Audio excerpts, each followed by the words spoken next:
So let us consider the two-dimensional continuous signals over here, and this del function for a two-dimensional continuous signal is equal to infinity when x is equal to 0 and y equal to y naught, and 0 otherwise, and 0 otherwise.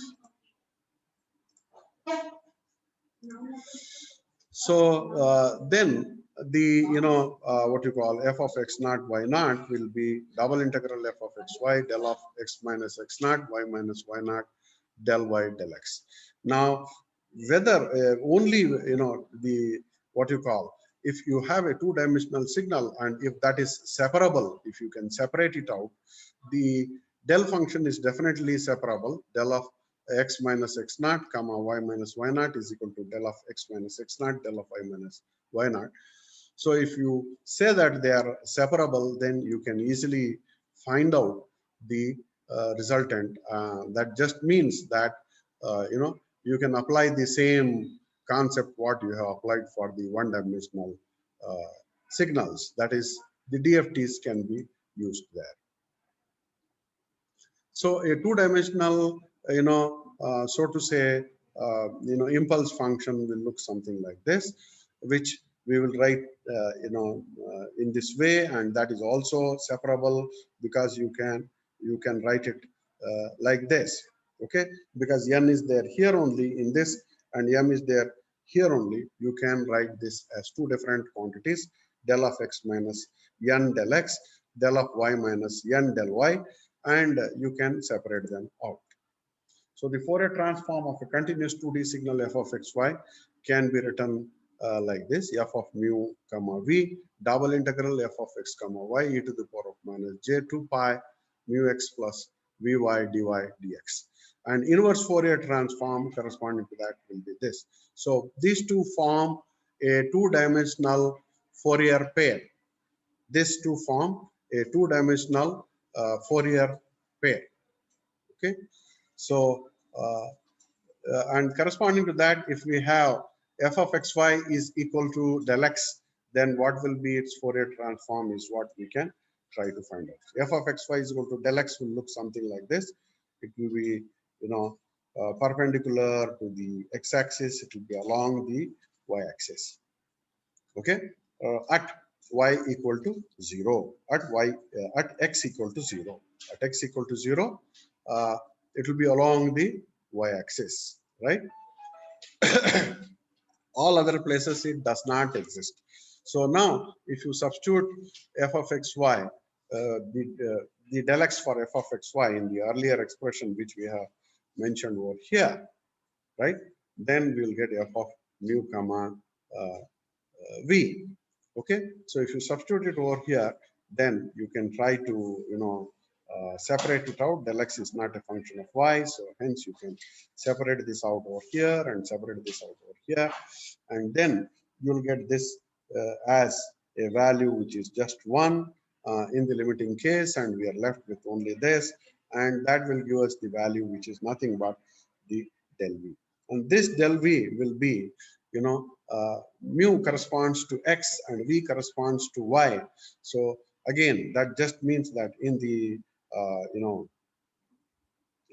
domain where the axes are mu and v, we will have the v according to the in the same way as the y-axis, and mu in the same way as the x-axis. We are left with del v over here, and this del v gives us that the function looks something like this, where v is equal to 0 it exists, where v is equal to 0 it exists, and it is along the x-axis. Okay, so the Fourier transform of this function will be this function. Similarly, if f of xy is del of x comma y, then this will be the function. That is, this will be equal to this will be equal to the value, so to say, infinity, when x is equal to y. X is equal to y, and that will be the line which will be having the slope which is 1. Okay, because x is equal to y will give us the value equal to 0 here. x equal to y will give us the value which is 0 here, and only that will be the place at which impulse is going to occur, and that impulse will be something like this, because this corresponds to x equal to y. For this case, what will be its Fourier transform? So again, we can substitute it, del of x minus y and this thing, and then we can try to write it over here like this, simplify and solve it, and at the end, we are going to get the value del of mu plus v. So mu plus v will be in this way. V is over here and mu is over here, and it will be like this. So for this function, the Fourier transform will look something like this. So now we have in this figure a 2D function, and in the B we have a section of its spectrum. That means the Fourier transform corresponding to this function. You can write here xy or tz, does not matter, and here this corresponds to the Fourier transform. So f of xy will be equal to a p w by 2 w by 2 x comma y. That is the value which is going to be given over here, and that's having a Fourier transform which is f of mu v equal to aw squared sine of pi mu w by pi mu w sine of pi v w by pi v w. Now this block is longer along the t-axis, right? This block is longer along the t-axis compared to the z-axis over here, or the f of t comma z-axis. This is, this length over here is larger than, the height as well as the width over here, and hence correspondingly spectrum is more contracted during the mu axis. So contracted just means it will be short. So whatever is long in the what you call t domain, that will be correspondingly in the frequency domain, it will be shortened. Okay, so in the spectrum it gets reduced, okay, contracted along the x-axis. So we can think of the 2D continuous convolution now. So f of xy star h of xy, that will be f of x minus alpha, y minus beta, h of alpha comma beta, d alpha d beta double integral. So we'll examine the discrete convolution in more detail. Convolution property will be just again the convolution in the time domain will be equivalent to multiplication in the frequency domain or the Fourier domain. So again, you can consider the 2D sampling, which is function which is written like this: del of x minus n del x, y minus n del y, and the Fourier transform of the sample 2D signal consists of repetitions of the spectrum of 1D continuous signals. So 1 by del x, 1 by del y, sigma f of mu minus m by del x, comma v minus n by del y. So this will be the what you call Fourier transform corresponding to the sample function which is written over here. So the Nyquist theorem here indicates that this will be there won't be any overlapping here if these conditions are satisfied. If these conditions are not satisfied, then it is undersampled where overlapping is going to occur. So this is the Nyquist criterion, wherein only if this is satisfied, we'll have separation between the different components, so that we can just filter it out over here. This is a box filter we can put because it's two-dimensional now. So in one-dimensional, it will not be a box. In two-dimension, it will be a box now. So this is a box filter. This is oversampled. That means it is, the Nyquist theorem is held over here. Undersampled means Nyquist theorem is not held over here. Therefore, overlapping. You cannot construct the original signal here. You can construct the original signal in the oversampled case. So aliasing is one wherein, so to say, when overlapping is occurring, when overlapping is there, aliasing is going to occur, and that will give us a little, not so clear figure. So the two-dimensional aliasing is it will what you call lead to what are known as Moire patterns. So this is effect of sampling a scene with a periodic or nearly periodic components with overlapping grids, uh, or TV raster lines or stripped materials and so on. So in image processing, the problem arises when scanning media prints, example magazines, newspapers and all that. The problem is more general than sampling artifacts. So generally there will be a, you can see that this occurs, the aliasing or Moire pattern in the two-dimensional case occurs when superimposed grid drawings produce the effect of new frequencies not existing in the original component. So you have this and a little tilted version of this. These two get overlap.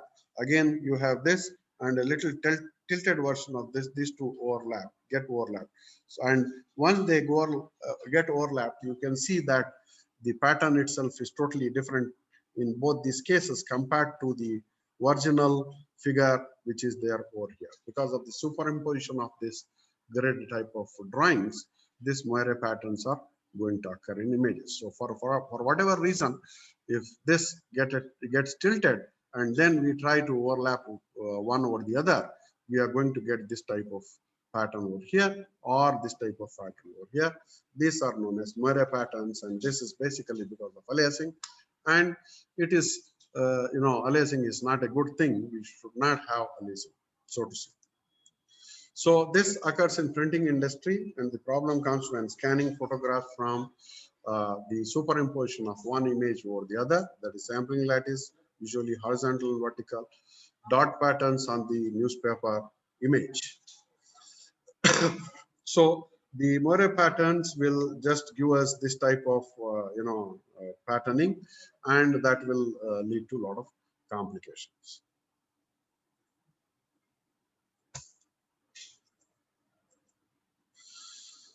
So printing industry uses the half toning to cope up with the aliasing, which is Moire pattern, and that is basically, if you see from far off, the half toning just means the dots, if you see from far off, they'll look as if they are joined together. Okay, if you take an image of a number of dots which are closely spaced from a long distance, then that will give you a image as if the dots are joined together in a single line.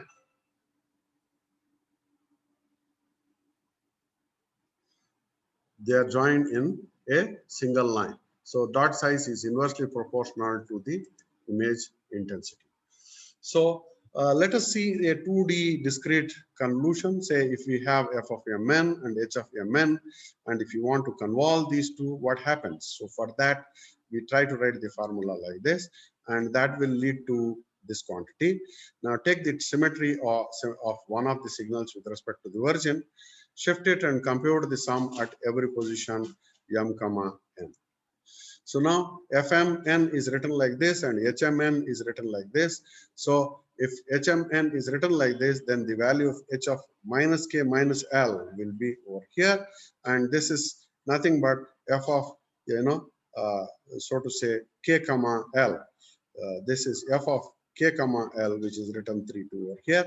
The h of minus k comma minus l will give us this, and that will be straight away corresponding to m equal to n equal to 0. If m is equal to 0 and n equal to 0, we'll have f of k comma l, h of minus k comma minus l.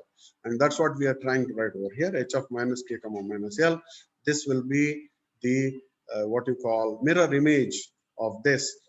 If you write a diagonal like this over here, if you write a diagonal over here or a diagonal over here, whatever is the mirror image will come at this place, So now what you do is, once you write this, there are no overlapping portions. So g of 0 comma 0, which is the multiplication of f of k comma l into h of k comma l with a sigma sigma will just give us the value which is 0, because that's the formula for g of 0 0. If I write m equal to 0 and n equal to 0, I'll get g of 0 0.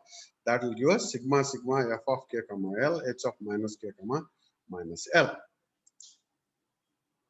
And that will give us g of 0 comma 0 like this.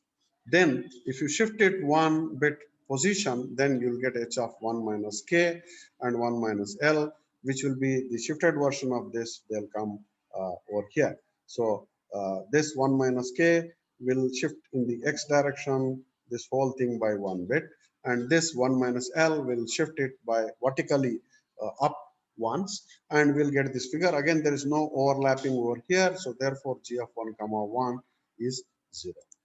Next, we will have another quantity which is 2 comma k, 2 comma minus k and 2 comma minus l.